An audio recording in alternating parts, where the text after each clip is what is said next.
চাই ভোটারের, দোয়া চাই বাবাদের, ভোট চাই দোয়া চাই, ভোট চাই দোয়া চাই।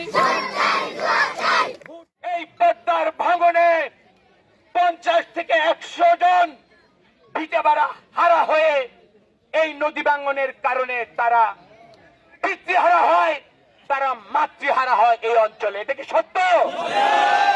আপনাকে এটার সমাধান চান? আমরা জানি আপনারা শান্তিপ্রিয় মানুষ। এই বাংলা বাজার বানিয়াল মহেশপুরে আমার মেজ বোনকে আমি কিন্তু এখানে বিয়ে দিয়েছি। তখন আসতাম ওই মুন্সিরহাট থেকে ছোট ছোট লঞ্চে করে ওই বানিয়াল মহেশপুরে যেতাম।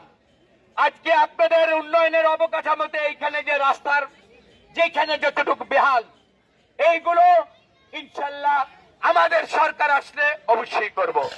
এইখানে নদী ভাঙনের যেটা ব্যাপার, যদি প্রাকৃতিক ভাবে এই ভাঙন প্রতিরোধের জন্য ত্রাণ এবং দুর্যোগ মন্ত্রণালয় এবং ওয়াপদা যে ডিপার্টমেন্ট, এই ডিপার্টমেন্টের মাধ্যমে ইনশাল্লাহ নিজে দাঁড়িয়ে থেকে আপনাদের এই প্রতিবাদ এবং